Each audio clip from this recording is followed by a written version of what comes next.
National Weather Service 2013 Hurricane Workshop.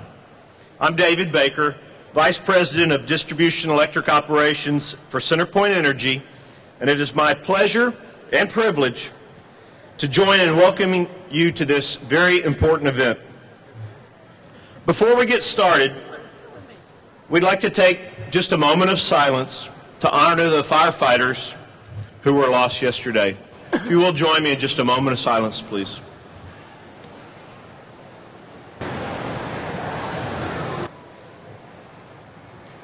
Thank you. This is our 9th consecutive year serving as underwriter and primary sponsor.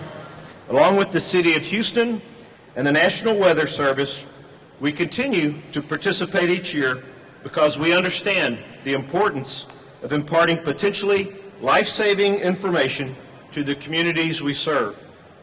With more than 100 years of experience, CenterPoint Energy prepares for severe weather year-round. And while our employees are trained to work safely and efficiently following a storm or a hurricane, you too need to be prepared. I encourage each of you to take notes, ask questions, and most importantly, make a plan for this hurricane season, as that'll help to keep you and your loved ones safe. Now, I have a few reminders about the prize drawings later this afternoon. Those who are present at the end of the workshop will be entered to win one of the many exciting prizes that are to be given out today. Prizes include flat screen TVs, DVD players, a portable generator, disaster kits, and more. Also, t-shirts will be handed out generously through the day, donated by Walmart. So please return to the main stage at 2:15 and get your wristband scanned by a volunteer for your chance to win. Again, welcome, and I hope to see you all during the session that I'll be presenting at 1 o'clock, which is entitled Before and After the Storm, Preparation and Power Restoration During Hurricane Season. Now, before turning over the podium to the Honorable Annise Parker, Mayor of the City of Houston, who will come forward, share a few words, I'd like to acknowledge any elected officials. I didn't see any earlier, but I just wanted to do a quick scan and check to see if we had any other elected officials here today. All right. Well, at this point, I'm going to turn it over to Mayor Parker. Following Mayor Parker, we will have the Honorable Ed Emmett, Harris County Judge. He will take the stage. And then last but not least, we'll welcome the Director of the National Hurricane Center, Rick Knabb.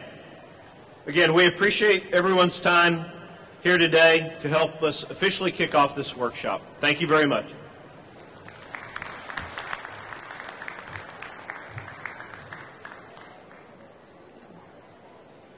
I appreciate everybody being here today.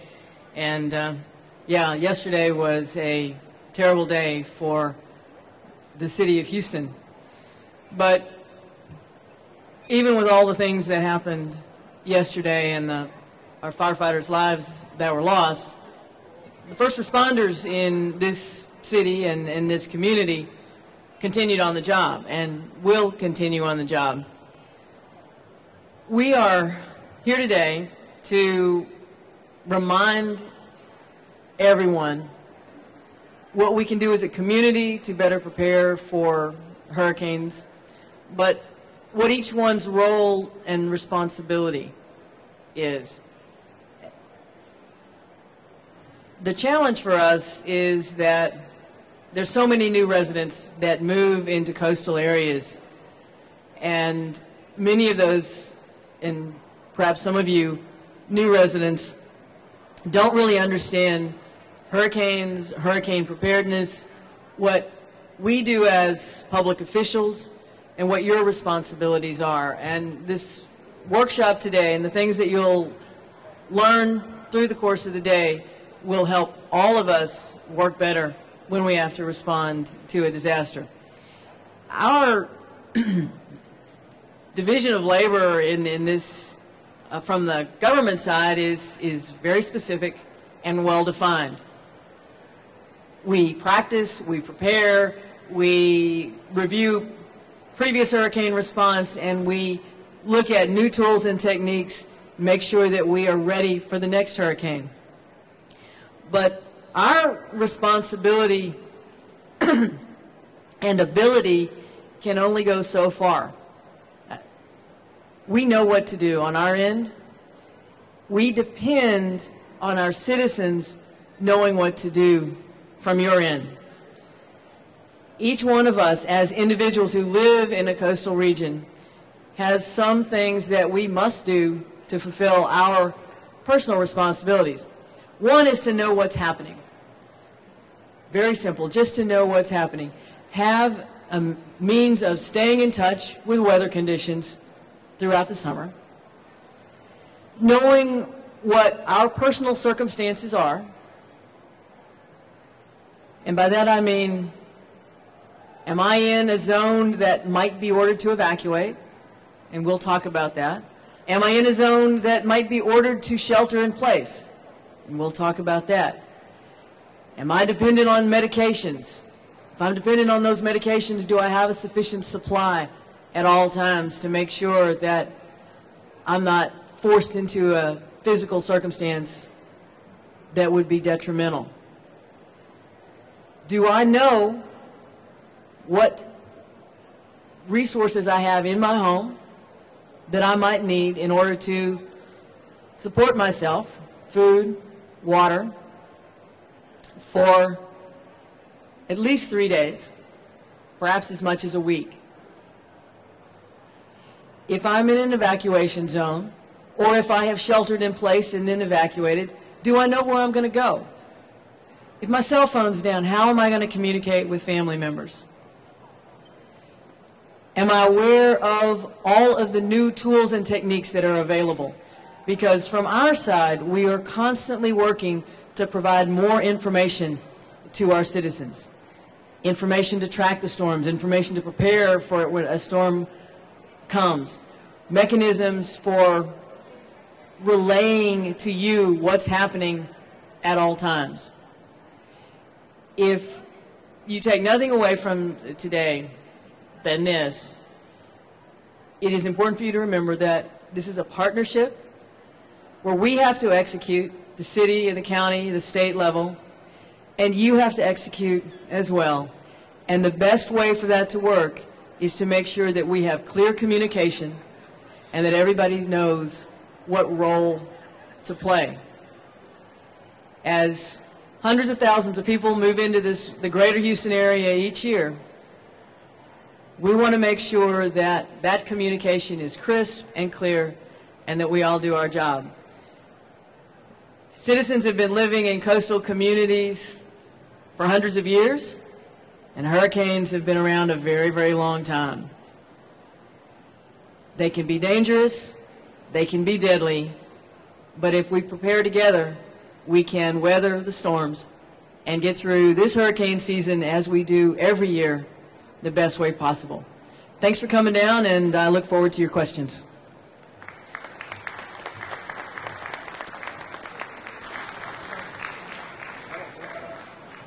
Well, good morning. Thank you for coming out. You know, these sessions are always a little bit troubling for me because you're here, which means you're interested. It's the people who aren't here that cause me the concern. So you have to be a messenger to go back out and talk to other people. Every hurricane is different. We have not really even been threatened by a hurricane since Hurricane Ike, 5 years ago. That means a lot of people have moved into our community who've never lived through one. And as I tell people all the time, if you lived in Minnesota, you would prepare for the ice storm that you know is going to hit in the winter. Here, we don't know that a hurricane's going to hit, but it's very important that we prepare as if we just assume one is going to hit us. Now, what does that mean? That means doing what you're doing today. It means taking the time to sit down with your family and friends and neighbors and talk about what are you going to do if a storm comes your way. If you live in a storm surge area, you need to be prepared to evacuate. If you don't, you need to be prepared to stay where you are. And after Hurricane Ike, we had a lot of people come forward and say, you know what, I know you told us to hunker down, but we're not going to stay if we're going to lose power. Wrong. You still need to stay until the storm passes, because otherwise, say you leave your house, you're not in danger of storm surge, but you leave just because you don't want to lose power. What's the first thing you're going to want to do after the storm passes? You're going to want to come back and see how your house is. Well, that's why it's important to stay, because at that point you can secure your property. And I'm telling people, develop a secondary evacuation plan. Decide what you're going to do if you're going to be without power for an extended period of time, because CenterPoint and other electric providers have done a great job, but you know what? We still live in an area with a lot of trees. Trees fall on power lines and we lose power. So that's just going to be a fact of life. But as we approach hurricane season, the other thing, being very frank, I have people, my job's a little interesting. You know, I'm a county judge, but I'm not really a judge, not even a lawyer. County judge anywhere else would be called county executive. And yes, I work with the county commissioner's court, but it's not really a court. So when people see me standing in front of a television camera talking about hurricanes, they go, what's this all about? Well, by statute, the county judge is the director of Homeland Security and Emergency Management. But what's important about our community, and I think we're better at this than any other community I've seen, is we all work together. A storm does not recognize county lines. It doesn't recognize city limits. Harris County has a great Office of Emergency Management. We're ready for a storm. The city has a great Office of Emergency Management. There are 33 other municipalities just within Harris County, and some of them are big enough to have their own operations, and others cooperate with us. But the key to what we do is it's a team. And that extends all the way to Galveston County and Brazoria County. Some of you may live outside of Harris County. It's important, for example, on evacuations, that we allow Galveston and Brazoria to evacuate first, so that they get through our community before anybody gets on the road here that would cause that massive traffic tie-up that we've seen in the past. And we never know after the storm, you know, where do the relief supplies need to go? And I can tell you that Mayor Parker and I, we really hope you don't see us standing side by side in front of a camera very much during hurricane season. That's a bad sign. But if it happens, if Galveston needs the help, that's where the help's going to go. If League City, if Alvin, you name it, because this is a team. But who's the main team player? You. Because if you and your family and your neighbors don't have a plan, you haven't prepared kits. And when I say kits, if you're in an area where you might have to evacuate, you need to have a duffel bag. You can go to any number of websites to find out exactly what you need. Our website is readyharris.org. There are others. The city has a website. If you're not in an evacuation zone, figure out what you need in your house in case you have to ride out a storm for that week. You know, bottles of water, that's easy. But think about the canned goods in case you can't heat things up. I've had a lot of people tell me how they renewed their taste for Vienna sausage during Hurricane Ike. That's a little bit of a stretch, but you know, but you don't want to be that person who goes to your pantry and goes, how long has that can been here? So go out and get all the things you need and do it now. That's what this workshop's about, because we all see those television stories, the storms in the Gulf, 48 hours left, and the store shelves are being emptied. Again, you know, I know I'm preaching to the choir, you're here, but try and help us get this message out. Enjoy the day.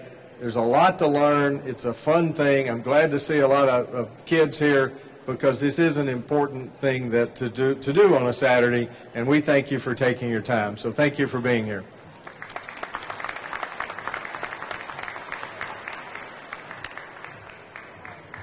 Good morning, everyone. Hi, my name's Rick. I work at the Hurricane Center. I'm the director there, have been about a year now, but I am back home this morning. This is where I went to junior high and high school. My mom's up front, dad's up front. It's a family affair here today. I'm always glad to come back to Houston, and I want to help you understand that I'm not just a hurricane forecaster, a government bureaucrat, a weather geek. I live the hurricane problem like you do. I've most of my life lived in places that are vulnerable to hurricanes, and we at the Hurricane Center live in a very vulnerable location in the Fort Lauderdale, Miami area. So all of the things that you're going to hear about today that we are encouraging you to do to get ready for hurricane season, which is upon us today, I do myself. So we are sharing the responsibility, both professionally and personally. This is a very special event. This is not the kind of event that I usually get to go to. Most events that I speak at and travel to are conferences, and we have emergency managers, and we have insurance people, and weather people, and TV people. I really enjoy this event because I get to talk to people who are depending on those that I just mentioned. You know, those of you in the public, the residents of hurricane-prone areas, I'm looking forward to talking with you individually today. Don't be shy. Come up and say hello. I'll be happy to talk with you. And there are a lot of really cool people here today, not only Mayor Parker and Judge Emmett and our sponsors, but how many of you in the room here are emergency managers, federal, state, local? These folks you want to talk to today. Don't be shy. They'll be happy to talk to you as well, because they are the ones who make it a living to plan for your safety and have your best interests at heart and can answer your questions. How many of you in the room are in the television meteorologist world? They're here. There's Bill, former director of the Hurricane Center. Bill Reed is here. Learned a lot from him. Let's welcome Bill. He's always a special person to recognize at a hurricane conference or any meeting. And I've had the privilege to try to fill his shoes at the Hurricane Center since he departed. Learned a lot from him. It's been a busy week.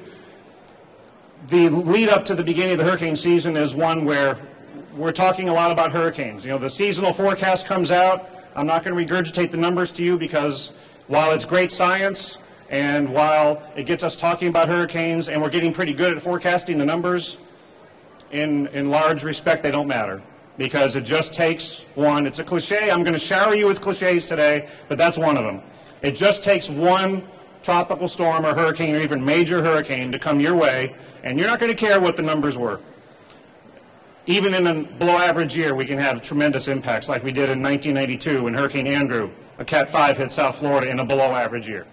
So we got to do the same thing every year. We have to get ready. And there are tangible things that you can do. And I'm going to talk about this afternoon as well, and these are things that I do. One is to find out if you live in a storm surge evacuation zone. We want the right people evacuating and the right people not evacuating. And the National Weather Service has a booth. It's right about 11 o'clock from where I'm standing. They have a pamphlet that has a map of all the evacuation zones. You can talk to your local emergency managers about that.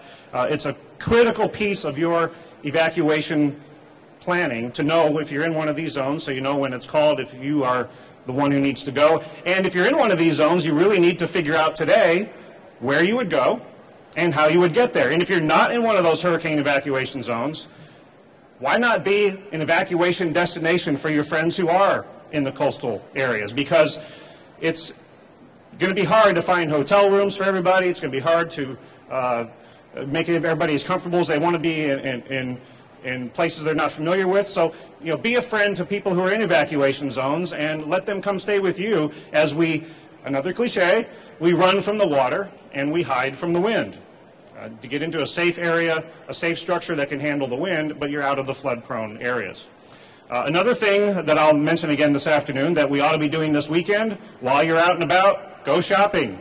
Get all those supplies that we all desperately need during the hurricane and the potentially nasty and lengthy aftermath, because I don't know about you, but I don't want to be one of those people standing in line waiting for a desperately needed batch of supplies, and then when you get to the front of that line, the supply you need is gone. But if you go get it this weekend, you'll be in much better shape. Just last month I finished eating all of my hurricane supplies from last year. You can recycle these things, okay? Wherever you buy water and non-perishable food, batteries, you use them up in the off-season and replenish them for the next hurricane season. Another thing you can do is visit your insurance agent. Doesn't matter what company you have, but you need to make sure that you have all the insurance that you need to get through a hurricane, that your structure, your belongings will be covered. Knowing that homeowners' policies don't cover flood by default. So you need to look into that issue. It's a lot harder to get insurance the day before a hurricane hits. So these are all things you can be doing this weekend in addition to coming here. So again, I'm so glad to be back in Houston. It's one of the reasons it's a special place, not just because I have family here and that I spent some of my childhood here, is that I absolutely love the food here. In fact, yesterday was such a long day where I didn't really have time to eat much of a lunch. And then I got on the airplane and I landed here mid to late last evening, and I had a bit of emergency on my hands, at least I thought it was, that I had not eaten, and I was in Houston, and I needed to find the best Tex-Mex place immediately and get there as soon as I could. And I get to the restaurant, and the waiter comes up to me and says, "Nice to be here, and I'm glad you're here. Would you like some guacamole? Would you like some queso? Would you like some quesadillas?" And I said, "Yes, bring them all." You know? So I'm going to make sure I go out and have dinner with Mom and Dad today and enjoy some more of the Tex-Mex food that's here. But I really hope you enjoy this event. It's a fun event. It's an informative event. It's an important event. And we're about to open up the doors. I don't know can I send the troops flying yet? Is it too early? Send them? Okay. So the entire event is about to open up. And all the exhibitors, all the sponsors, all the participants, they want to talk with you. I want to commend the organizers, the local forecast office here in Houston. Let's give them a round of applause for helping to organize this. I think we should also give a round of applause to all of the sponsoring organizations and the vendors here who are here to help you find out what you can get a hold of for hurricane season. Yep. And then finally, I would like to personally thank Mayor Parker, Judge Emmett, and all of the elected officials and emergency managers here. They really care about you. Let's give them a round of applause as well. So I think we can take the last few minutes to handle any questions that might be on your mind right now before we turn loose at 10:30 for any of us that have been up here. And hello. Yeah, there's a microphone here. Good morning to you. First of all, thank you for sponsoring this workshop. Over the years, there's been a lot of discussion about contraflow and traffic and people leaving, but I don't know if there's been any testing of the contraflow system. Where do you go to get information about contraflow, especially if you're one of those areas you don't want to be going the wrong way on one of those days when there's evacuations going on? That's an excellent question. The short answer is yes, it has been tested. Everybody remembers Rita. Since Rita, Contraflow has been an ongoing project for the state and for all the counties involved. And in fact, I think it was only in the last month or so that DPS did a test of the Contraflow between San Antonio and Houston. And as far as will you know if you're going the right way, yes, don't worry about that. The way Contraflow works, it takes about 4 hours to close the entire freeway so that it can all be one way going out. We will always be reluctant to implement Contraflow, though, because it makes it that much more difficult for the relief supplies to come back in. And if you remember during Hurricane Ike, the evacuation went fairly smoothly and we never did Contraflow. Having said that, I think it will be on a case-by-case basis, and we monitor the highways. Technology has improved tremendously so that we can actually see what's going on all the contraflow routes going out of Houston, and we'll be able to decide if we want to do 45 or I-10 or all of the above. And so, yes, the short answer is we test that all the time. Hi, I'm new to Houston, and I have a question about facilitating evacuation for people who might not have access to their own transportation. Is there a mechanism by which people can be paired up with volunteers or something of that sort? We use, as everybody knows, we have a 911 system, we have a 311 system if you want city services. 211 is the number to call if you are in need of assistance of that kind. Now, we want to be clear that not everybody in the Houston area would be expected to evacuate. And in fact, very few Houstonians would be told to evacuate, and if you were ordered to evacuate, we'd be very specific about neighborhoods and areas of town that are in the storm surge zone, as we say that. But 211 would be the place to start. Thank you. Well, let me add one thing, just to be clear. If you cannot take care of your own evacuation for physical reasons or whatever, you need to dial 211 now and get on a registry. It's too late to wait till the storm. So if you know somebody who won't be able to get out of harm's way, make sure they or somebody for them dials 211, gets their name and address on the registry. That information is not shared with anybody else. It's only shared with the deputies and the folks who will come move them out of harm's way if an evacuation is called for in their area. So yes, that's a great question, but it needs to be done sooner rather than later. Dial 211 and get on that registry. Thank you. There's a couple other things that we could mention. The City of Houston has an email notification system called CitizensNet that we can do local notifications, and I would encourage you to go to the city's website and sign up. You can also be contacted by phone, not just in the event of a hurricane, if there are other types of natural disasters or man-made disasters in your area where we reach out to people and let people know. You can even get, it's like a reverse 911 call, and most recently, Judge, you should talk about it, we now can do it on your cell phone. But you have to sign your cell phone up in order to receive those. Yes, ma'am. Ma'am, here in the front. I wanted to know, how do you know for sure if you're in a flood zone? How can you find out? Well, let's be clear. Flood zones are different than storm surge zones. When a hurricane comes, and that was one of the problems, frankly, during the Rita evacuation. A lot of people had been flooded by Tropical Storm Allison, but they really weren't in any danger from a storm surge, so they started leaving town. But the storm surge maps are available several places, but the National Weather Service booth in the back, and those are all by zip code. But just because you're in a potential storm surge area doesn't mean you will evacuate.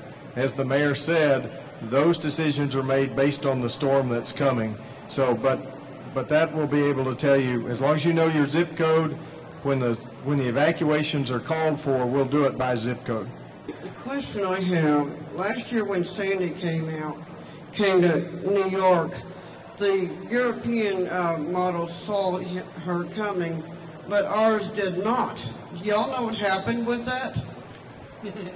Yeah, this afternoon when I give my presentation, I'm actually going to talk about the models a little bit, but just like people have good days and bad days, the forecast models have good days and bad days. And while the European model did really well forecasting Sandy's track 5, 6, 7 days out, as I'll show you this afternoon, when Debbie was in the Gulf of Mexico last June, the European model didn't do so well. It was forecasting Debbie to come here, and it went to Florida. So we at the Hurricane Center and the local forecast offices rely on a large collection of models, and we just don't always know, usually don't know, which model is right. And so we take a collection of models and add the human experience into the official forecast and the official warning. So bottom line is, I wouldn't get too hung up on all the models. I would concentrate on focusing on the official forecast information from the National Weather Service, and especially the instructions coming out from your local officials. Mayor Parker, I just want to say thank you. I really appreciate everything that you're doing for the city of Houston. I moved here from Detroit, Michigan, and I'm never going back. Same to you, Judge Emmett. Yeah, my name is Dr. Jalal. I have 30 years experience worldwide. I work on water sector in Haiti, in Vietnam, South Korea, Pakistan, Saudi, many countries. So from last 30 years I am working. I highly appreciate for this workshop. I came on metro. I am here. So Texas have two major problems. One have a drought, the other have a hurricane and all. So it's very difficult to manage all these problems, but I always focus in other countries to awareness programs. Like today we are here in Houston, there are different communities, different language people. So we have to start like kind of campaign for awareness in local languages. To the people who are living here, so we give some campaign material in the church, in the temple, in the mosque, in the media. So major role played by the journalists and schools. So I appreciate for this workshop, and if any kind of need any person might help regarding their water problem, or I work with the United Nations Development Program, or many. Thank you. Thank you. You raised a good point. Thank you. On the city of Houston, this area is amazingly diverse, and we have a lot of language populations here. We do regular broadcasts, obviously, in English and in Spanish. A lot of our materials are available in Vietnamese and Chinese, but we have many more language populations here. We depend on our the local media in those languages. Fortunately, as I say, for the Vietnamese community, there are broadcasters who will work and relay the messages. But this is an area of concern. Just as we need to know when someone may be unable to evacuate or care for themselves in the event of an emergency, we also need to know about, people need to plan how they will receive the information they need in an appropriate language. It won't always come directly from us. We have to rely on third-party translators. Good morning. I'm part of a group that post-disaster, we tend to often are able to extend to the community in terms of perishables, ice, and water. So I'm standing here asking what's been put in place around the areas that hubs or satellites, however you care to distinguish them, that citizens are able to go to receive these type of aids. If you remember, after Hurricane Ike, we had the famous pods, the points of distribution. That system has been upgraded and refined to where, as the county judge and our Office of Emergency Management has been given the task of putting together the distribution sites.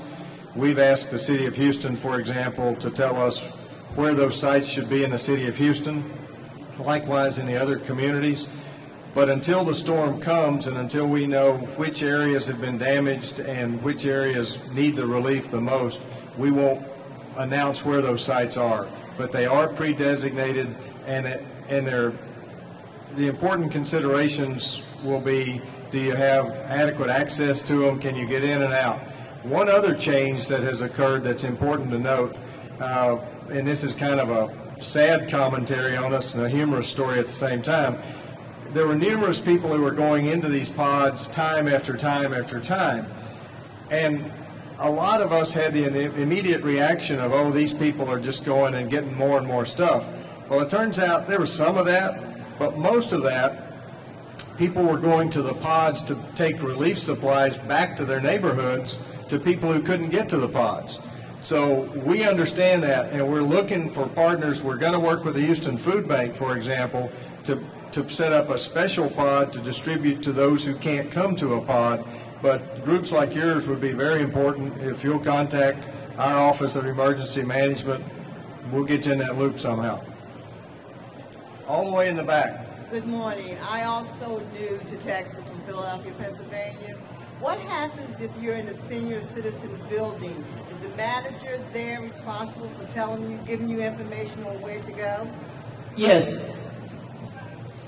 And again, unless you are in a storm surge zone and that will make that call very close, you would be expected to shelter in place. But the management on site at a senior citizen in some kind of residential facility always has the ultimate responsibility of the evacuation, if necessary. Yeah, my name is Dr. Kim Dunn, and I'm a physician that helps out with a lot of physicians and folks afterwards. One of the things that strongly encourage y'all to add to your list of preparedness, which you should do anyway, is keep a list of your problems, your allergies, your medications, and your doctor list, and take that with you wherever you go. Because when you show up in an emergency room or EMS comes to see you in a routine situation, that is enormously helpful to help you. And if you, in a disaster situation, it is very, very important that that next doctor group that's taking care of you, or the next nurse that takes care of you, has that information. And so I encourage you to add that to your preparedness list. Well, that's a good point. That is, in fact, on our list of something that we ask people to keep track of, including their immunizations, for example. Because if you show up and people don't know what your immunization record is, it's important for them to know that. So you're right, and that's something that is on the checklist. Thank you, everybody, for being here today. We appreciate it. We hope you enjoy the rest of the conference. Good to see you. Mayor, hope you're having a good day. Catch up on the radio.